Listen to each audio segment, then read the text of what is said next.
Israel বিশ্বের অন্যতম বিতর্কিত এবং একই সাথে বিস্ময়কর একটি দেশ। গত ৪০ বছর ধরে দেশটি ক্রমাগত আঞ্চলিক সংঘাতে জড়িয়ে আছে, কখনো কখনো একই সাথে একাধিক। তবুও এই পুরো সময়টাতে ইসরায়েল বিশ্বের ধনী ও সমৃদ্ধ দেশগুলির মধ্যে নিজেদের জায়গা ধরে রেখেছে। ২০২৩ সালে ইসরায়েলের মাথাপিছু জিডিপি ছিল প্রায় $৫২,০০০, যা তার আশেপাশের সব দেশের সম্মিলিত জিডিপির চেয়ে অনেক বেশি এবং ইউরোপের কিছু ধনী দেশের সমতুল্য। কিন্তু এটা কিভাবে সম্ভব? সাধারণত কোনো দেশ যখন সংঘাতে জড়ায় তখন তার অর্থনীতি ক্ষতিগ্রস্ত হয়। যুদ্ধ মানেই ধ্বংস, সম্পদের অপচয় আর উন্নয়নের বাধা। কিন্তু ইসরায়েলের ক্ষেত্রে যেন ঠিক উল্টোটা ঘটছে। এমনকি গাজার সংঘাত তীব্র হওয়ার পরেও এই বছর ইসরায়েলি স্টক মার্কেট 22% বৃদ্ধি পেয়েছে এবং রেকর্ড উচ্চতায় পৌঁছেছে। এর কারণ হলো অন্যান্য অনেক দেশের চেয়ে ইসরায়েল বেশ কয়েকটি দিক থেকে আলাদা এবং তাদের এমন কিছু সুবিধা রয়েছে যা অন্য দেশের নেই। প্রথম এবং সবচেয়ে স্পষ্ট কারণটি হলো মার্কিন যুক্তরাষ্ট্রের সমর্থন। 1960-এর দশকের শেষ দিক থেকে মার্কিন যুক্তরাষ্ট্র ইসরায়েলকে $251 বিলিয়নেরও বেশি সামরিক এবং অর্থনৈতিক সহায়তা দিয়েছে। গত বছর এই সাহায্যের পরিমাণ ছিল মার্কিন যুক্তরাষ্ট্রের মোট বার্ষিক সাহায্যের অর্ধেকেরও বেশি। জাতিসংঘে আমেরিকার প্রভাব প্রায়শই ইসরায়েলকে বিভিন্ন নিষেধাজ্ঞা বা প্রস্তাব থেকে রক্ষা করে, যা তার অর্থনীতির জন্য কয়েক বিলিয়ন ডলারের ক্ষতি করতে পারত। যদিও মার্কিন সমর্থন ছাড়াও ইসরায়েল আত্মরক্ষা করতে পারত, কিন্তু নিষেধাজ্ঞার হাত থেকে বাঁচতে না পারলে তারা এভাবে চলতে পারত না। তবে মার্কিন সমর্থনই ইসরায়েলের সম্পদের একমাত্র কারণ নয়। দেশটির অর্থনীতি এমনভাবে তৈরি করা হয়েছে যাতে এটি যুদ্ধকালীন পরিস্থিতিতেও উন্নতি করতে পারে। প্রতিষ্ঠার পর থেকেই প্রতিরক্ষা শিল্প অর্থনীতির সাথে গভীরভাবে জড়িত এবং এটি বিশ্বের অন্যতম প্রধান সামরিক প্রযুক্তি রপ্তানিকারক দেশে পরিণত হয়েছে। বিশ্বের শীর্ষ 40টি প্রতিরক্ষা কোম্পানির মধ্যে 3টি ইসরায়েলে অবস্থিত এবং শুধুমাত্র 2023 সালেই তাদের প্রতিরক্ষা রপ্তানি রেকর্ড $13 বিলিয়ন পৌঁছেছে, যা তাদেরকে বিশ্ব প্রতিরক্ষা বাজারের শীর্ষ রপ্তানিকারকদের একজন করে তুলেছে। তবে এর একটা মূল্যও দিতে হয়। যেখানে যুদ্ধ সাধারণত অর্থনীতিকে ধ্বংস করে, সেখানে ইসরায়েল সংঘাতকে উন্নয়নে পরিণত করার একটি উপায় খুঁজে বের করেছে। কিন্তু গত এক বছরে উত্তেজনা বাড়ার সাথে সাথে অর্থনীতির ওপর চাপও বেড়েছে। সামরিক ব্যয় এখন জিডিপির প্রায় 10% দখল করে আছে, যা সরকারি কোষাগারের উপর চাপ সৃষ্টি করছে। রাজনৈতিক বিবেচনাও বাজেট সংক্রান্ত সিদ্ধান্তকে আরও জটিল করে তোলে। অর্থনৈতিক সংস্কারের অভিজ্ঞতা থাকা সত্ত্বেও প্রধানমন্ত্রী বেঞ্জামিন নেতানিয়াহু আল্ট্রা অর্থোডক্স সম্প্রদায়ের জন্য ভর্তুকি কমানো বা ধর্মীয় স্কুলের জন্য অর্থায়ন কমানোর বিরোধিতা করেছেন, এমনকি প্রতিরক্ষা ব্যয় বাড়ার পরেও। নেতানিয়াহু জোটের জন্য আল্ট্রা অর্থোডক্স দলগুলোর গুরুত্বের কারণে এই বাজেট আইটেমগুলো বিশেষভাবে সংবেদনশীল। ইসরায়েলের একটি অলিখিত সামাজিক চুক্তি রয়েছে, যেখানে সমৃদ্ধি এবং সামাজিক পরিষেবা জনগণের প্রত্যাশা পূরণ করতে থাকলে সংঘাতের বোঝা মেনে নেওয়া হয়। আসল প্রশ্ন হলো, ইসরায়েল এতদিন ধরে সংঘাত এবং অর্থনৈতিক প্রবৃদ্ধির মধ্যে এই ভারসাম্য কিভাবে বজায় রেখেছে, এবং মধ্যপ্রাচ্যে সংঘাত দীর্ঘায়িত হলে এই ভারসাম্য কি পরীক্ষার মুখে পড়বে? আপনারা জানেন, এই ভিডিওটি একটি বিতর্কিত বিষয় নিয়ে। আমরা মূলত অর্থনীতির দিকে মনোযোগ দেব, ভূ রাজনীতি নয়। কিন্তু ইসরায়েল কিভাবে এত ধনী হতে পারল তার একটি পরিষ্কার চিত্র পেতে আমাদের ইসরায়েলের সংঘাতের ইতিহাস এবং এটি কিভাবে তাদের বর্তমান অবস্থান তৈরি করেছে সেদিকে একবার নজর দিতে হবে। 1948 সালে ইসরায়েল প্রতিষ্ঠিত হয় এবং শুরু থেকেই প্রতিবেশী দেশগুলোর সামরিক হুমকির মুখে টিকে থাকার জন্য লড়াই করতে হয়েছে। তখনকার অর্থনীতি ছিল মূলত কৃষিভিত্তিক এবং সরকারের কঠোর নিয়ন্ত্রণে, কিন্তু সামরিক উত্তেজনার কারণে বেশিরভাগ সম্পদ প্রতিরক্ষার দিকে চলে যেত, ফলে অন্যান্য খাতের উন্নয়নের তেমন সুযোগ ছিল না। এরপর আসে 1967 সালের 6 ডে ওয়ার এবং 1973 সালের ইয়ম কিপ্পুর যুদ্ধের মতো বড় সংঘাত।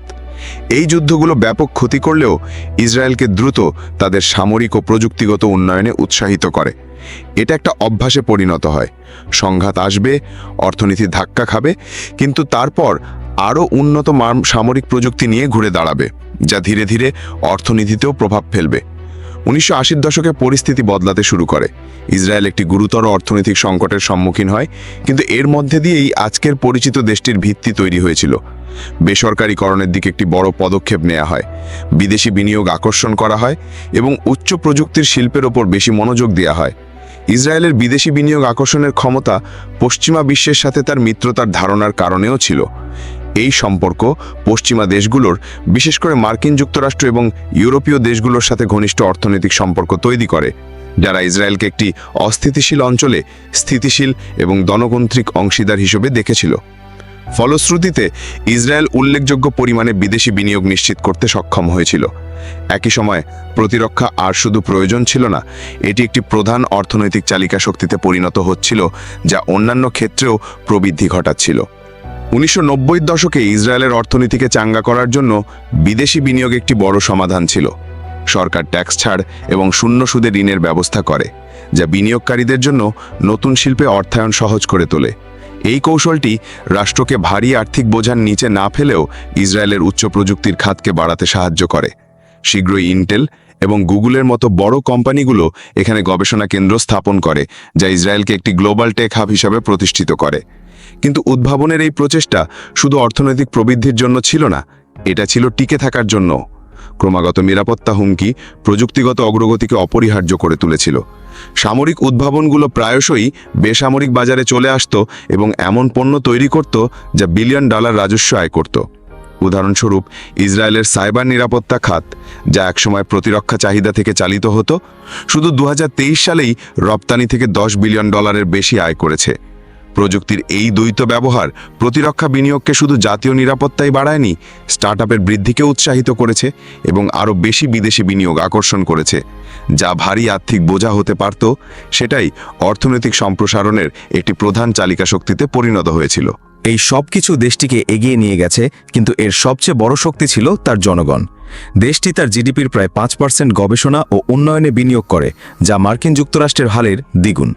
উদ্ভাবনের প্রতি এই প্রতিশ্রুতি সাথে 1990-এর দশকে প্রাক্তন সোভিয়েত ইউনিয়ন থেকে প্রায় 1 মিলিয়ন দক্ষ অভিবাসীর আগমন ইসরায়েলকে একটি প্রযুক্তি শক্তিতে রূপান্তরিত করতে সাহায্য করেছিল। সামরিক পরিষেবা আরেকটি গুরুত্বপূর্ণ বিষয়। প্রায় প্রত্যেক ইসরায়েলি সেনাবাহিনীতে কাজ করে, যেখানে তারা উন্নত প্রযুক্তি, নেতৃত্ব এবং দলবদ্ধভাবে কাজ করার বাস্তব অভিজ্ঞতা অর্জন করে। ইউনিট 8200 বা মারমামের মতো এলিট ইউনিটগুলোতে যারা কাজ করে, তাদের দক্ষতা আরও গভীরে যায়, যেখানে তারা অত্যাধুনিক সফটওয়্যার এবং সাইবার নিরাপত্তা নিয়ে কাজ করে। এই অভিজ্ঞ সৈন্যরা তাদের দক্ষতা সরাসরি বেসামরিক কর্মক্ষেত্রে নিয়ে আসে, যা উচ্চ প্রযুক্তির খাতকে শক্তিশালী করে এবং অর্থনৈতিক প্রবৃদ্ধি চালায়। যা সামরিক প্রশিক্ষণ হিসেবে শুরু হয়, তা প্রায়শই বড় কোম্পানিগুলোকে শক্তি যোগায়, কারণ ইসরায়েলে সামরিক চাকরির সময় শেখা এই দক্ষতাগুলো শুধু সেনাবাহিনীতেই সীমাবদ্ধ থাকে না, এগুলো দেশের অর্থনীতিকে চালিত করে। কিন্তু যা ইসরায়েলকে আলাদা করে তা হলো এই দক্ষতাগুলো সমাজে কতটা ভালোভাবে মিশে যায়।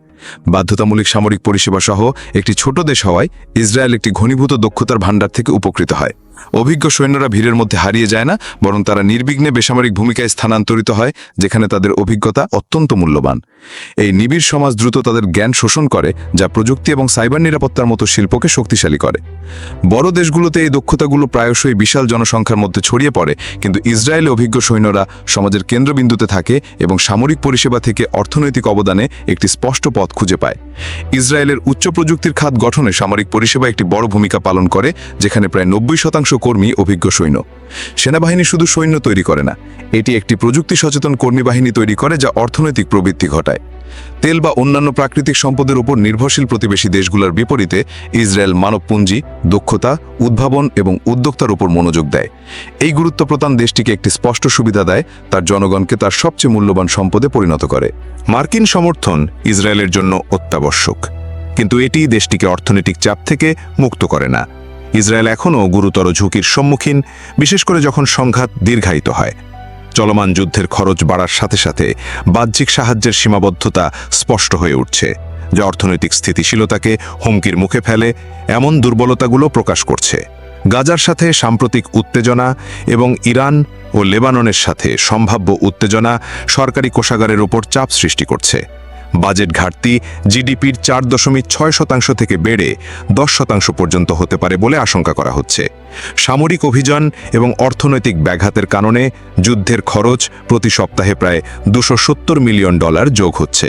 বড় আকারের সেনা সমাবেশ নিয়মিত কাজ থেকে কর্মীদের সরিয়ে নেওয়ার মাধ্যমে অর্থনীতিকে ব্যাহত করছে, যার ফলে প্রয়োজনীয় শিল্প এবং সরকারি পরিষেবাগুলোতে উৎপাদনশীলতা হ্রাস পাচ্ছে। ইসরায়েল এখনও একটি শক্তিশালী আর্থিক অবস্থানে রয়েছে, যার ঋণ জিডিপি অনুপাত 60%-এর নিচে, $191 বিলিয়ন বেশি মুদ্রা রিজার্ভ এবং $20 বিলিয়ন বেশি চলতি হিসাবের উদ্বৃত্ত রয়েছে। কিন্তু এখনও সীমাবদ্ধতা রয়েছে। যদিও ইসরায়েল এমন একটি অর্থনীতি তৈরি করতে পেরেছে যা সংঘাত সহ্য করতে পারে, চলমান যুদ্ধ অবশ্যই তার ওপর প্রভাব ফেলছে। 2023 সালের শেষ প্রান্তিকে ক্রমবর্ধমান সংঘাতের মধ্যে ইসরায়েলের জিডিপি বার্ষিক ভিত্তিতে 19.8% সংকুচিত হয়েছে।